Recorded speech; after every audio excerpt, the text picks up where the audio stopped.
If you guys been following along over the last few weeks, then you know that my Demon 170 saga is a never-ending one because I had a Stellantis engineer personally look at my vehicle and told me that this sound right here is totally normal.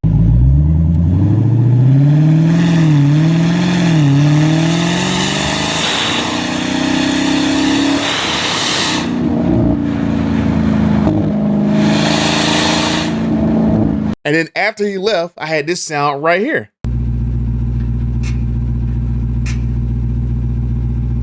So apparently my normal sounding Demon 170 that this Stellantis engineer, who, if you watched my last few videos, he said that was normal, I guess it's really not so normal after all, because what if I told you that a second Stellantis engineer has been dispatched to look at my Demon 170, and what this engineer found is that I need quite a few things replaced. So we're gonna talk about that in this video right now.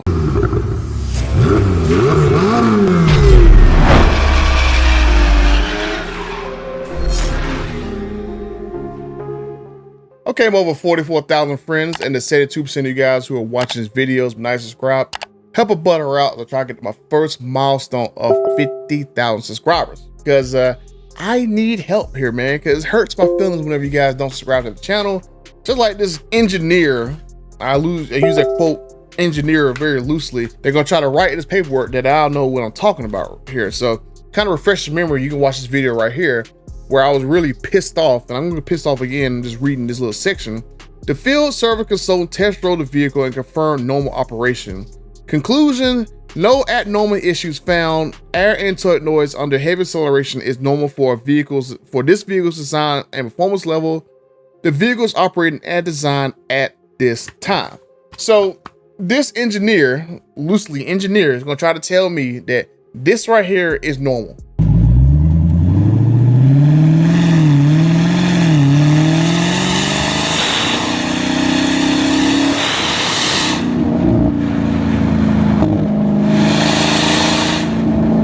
And then a day or two after this engineer leaves, my car's making this sound right here.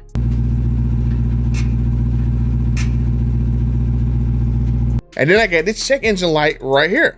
So my normal Demon 170 is not so normal after all, because let's just say word around the campfire is that Stellantis was not particularly happy with that engineer that diagnosed my car. And they definitely didn't like that video that I just told you guys about a few seconds ago.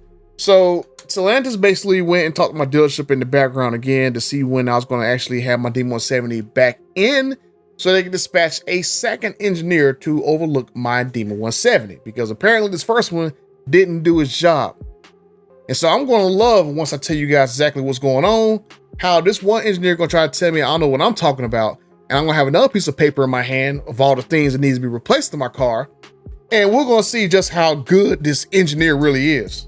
So you can kind of tell by my sarcasm that I'm still not over that BS in my paperwork. So I'm going to try to let it go, but it really does piss me off. But anyway, I actually took my car to the daggone dealership again for them to basically hear this new sound and start developing in my car, because that little tick tick sound, I didn't disclose in the video yet that it was making that sound. But I went to the dealership and I basically had them go and actually listen to it, because I was like, yeah, we need to bring my car back because this is not normal.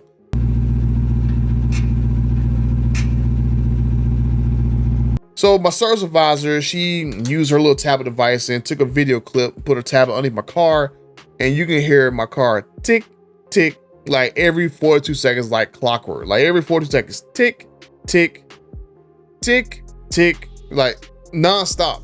Even when I turned it off, it's like tick, tick for like a minute or two, right? Basically Stellantis, I guess they got that video clip from her, but my car doing this ticking sound, and then couple that with my video that I made that, like I said, they was not happy with that video. But I mean, it's embarrassing to drive this car as well. I mean, like, you might be embarrassed, your engineer, to know what the heck he talking about, but it's embarrassing me to go drive my car down the street telling people, hey, this is a normal sounding Demon 170. It sound like a damn air compressor is going off behind me and then ticking as well too while I'm sitting at a damn light. Regardless of this nonsense, I guess Stellantis got the actual audio file from her, or video file, whatever, and they ordered 2 catalytic converters to come to the dealership for them to replace. And so I'm like, okay, cool. And then that's when I basically learned that, yeah, the second engineer is going to be coming and he's going to be there right there at the same time. My catalytic converters are going to show up on Tuesday after Memorial Day. So I'm like, okay, cool. But then here comes Tuesday and it's like flat out pouring down rain. I put a picture right here of what the streets look like when I actually, drove. So any D170 owner knows that one of the first things you got to sign when you actually take ownership of your D170, then you got to sign that little owner acknowledgement form. And on that owner form that you got to initial your name on, it says owner, you don't really want to drive your D170 in the rain because of increased risk of hydroplaning. So I'm like, yeah. So I didn't want to drive my D170 in the rain in the first place because I've known for a fact that that was actually in there. But apparently, according to the dealership, the actual engineer was supposed to be there on that Tuesday. And so I'm like, oh God, like I don't want to drive my car. But she was like, well, the engineer, he's supposed to be here today. So I'm like, okay, cool. So I went and drove, like driving Miss Daisy slow, which you see in this other video right here, how slow I was driving. And I really didn't want to drive my car in the rain, but I drove it there. So I get my car to the actual dealer for this engineer that flew in from Detroit to actually go and look at my car. Time out. Part of the interruption.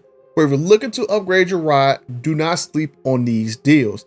Head over to my friends at dragracingwheels.com and justbolt-ons.com and use my promo code BUTTER at checkout to save up to an additional 15% off on your next order. Wheels, tires, exhaust, performance parts, they got it all. So go check it out and save some money before the summer hits. Now let's get back to this. But what if I told you this engineer, for some odd reason, was not there when he was supposed to actually be there? So from what everyone was led to believe, he was supposed to be there on Tuesday when I dropped my car off, because that's when I was scheduled to drop my car off. But then I guess somehow, some way, he didn't come out until Wednesday. So I'm like, I'm already getting rubbed the wrong way again for a second time by a second engineer. I'm going like, why did I even have to drive my car in the rain, pouring down rain at you in the first place? And the dude was supposed to be there until Wednesday. I could have basically, had my car sitting at home until Wednesday, the next day, to bring it in.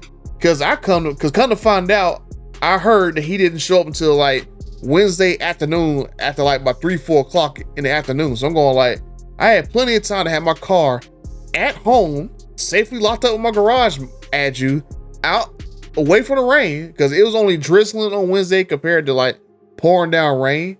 So I could have my car home, but I'm gonna get over that nonsense. So at first, everybody was under the assumption he would be there on Tuesday. So I was like, okay, cool. Let me hang around for like an hour or two to see whether or not I can have a conversation with this particular engineer. Because the last one pissed me off, and I'm going like, hey, at least let me talk to this one. So I'm like, hey, look, here goes actual video clips of my car and exactly how it sounds.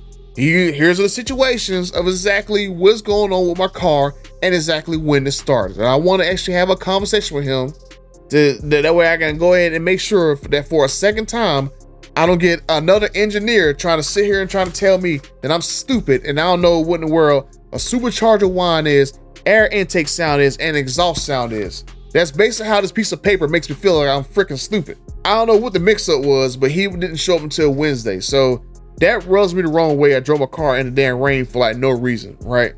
Basically, I got into a rental car and I stuck around for like an hour or two expecting this dude to show up, and he just never just showed up. I'm like, okay, cool, whatever.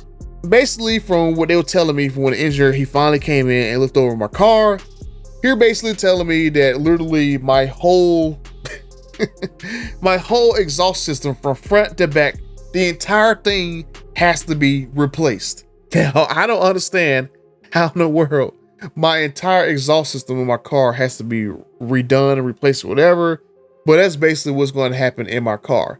Now, I figured with that code that I showed you guys near the beginning, that code right there was for the O2 sensors. So I don't know whether it's because the O2 sensors, like, I don't know if them suckers get replaced, the combination of that getting replaced, catalytic converters getting replaced, and apparently the exhaust flap and the active exhaust, those were messed up too in my car, but they weren't throwing codes, oddly. So all you guys who were in the live stream with me trying to help me figure this out, I definitely want to thank you guys for being in there and like listening and not just jump to an assumption that, oh, this car is operating like normal. That you guys basically helped me diagnose through like multiple phones to kind of hear exactly what was going on with my car. And everybody who gave me all these different exhaust things that's going on with my car, O2 sensor, catalytic converter, the little exhaust flap, I had me pull the damn fuse out too. Apparently all this stuff was wrong with my car at the same exact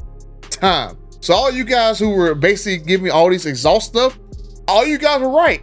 So I definitely want to give you guys an applause, because apparently a couple thousand people with just common sense is a lot more smarter than a damn engineer. Like you can see that I'm like still not over this BS of this damn paperwork that like I said, it really rubs me the wrong way that someone gonna try to put in an official documentation that I don't know what the hell I'm talking about. Like, this piece of paper really just rubs me the wrong way. And I can see some of you guys who come to me telling me that the BS y'all guys be going through, I can see it because I just went through it myself. And I'm still going through it. My DM170 is not home. Apparently, from what they were telling me, I can't even drive my car home until I wait for this new exhaust system to come in.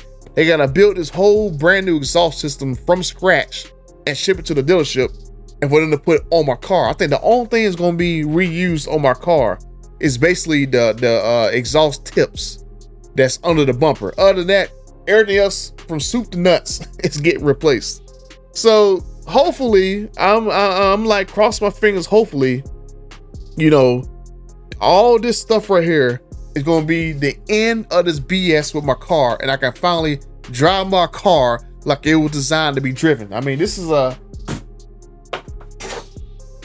$121,346 Demon 170 that you know, I wished actually worked the way it was supposed to be worked, but I understand things happen and stuff. But I mean, you can tell I'm going through the whole thing, getting pissed off again about that piece of paper. Like, I don't even want to even look at that damn piece of paper. But anyway, hopefully sometime in the next week or two, I'll actually get my Demon 170 back and it'll work fine. I'm like so glad that for right now, I don't need a damn engine. I just need everything else that goes behind the damn engine replaced. So hopefully I get my car back and it sounds totally normal. So I'm gonna let you guys know what's going on after I get my car back. They put me in a rental car. Do I got my keys? They put me in a in a Grand Cherokee 4xe. I try to get a Wagoneer, so that way I can actually, you know, test drive a Wagoneer, because I know a lot of you guys just love the Wagoneer. But this Grand Cherokee 4xe is pretty decent. But hey, I know you're watching. You know exactly what I'm talking about. Can I get a Wagoneer for the remainder of my week for me not having my D170? I know you know exactly who I am. So I'm gonna send you a text message, buddy. See if I can get a Wagoneer, because I mean, the Wagoneer is like $100 and something thousand vehicle, and I just gave you guys $120 something thousand D170. So it should be just right that I get $120 something thousand or $100,000 Grand Wagoneer or something like that, right? So I'm just gonna put it out there. But let me know what you guys think. Like I said, I'm gonna get you guys an update once I get my car back, and hopefully my car sounds fine and I can drive my car like it's supposed to. Because now it's summertime and people will be trying to test me, and I'm just saying that sometimes it might go down in Mexico. So I'm just saying. But let me know what you guys think. Will this be the end of my saga with my Demon 170? Will I finally be able to enjoy my dream car? And will I finally be able to stop sound like a damn air compressor? Sound like an air compressor going down the street. So let me know what you guys think. And until the next time, I'm out.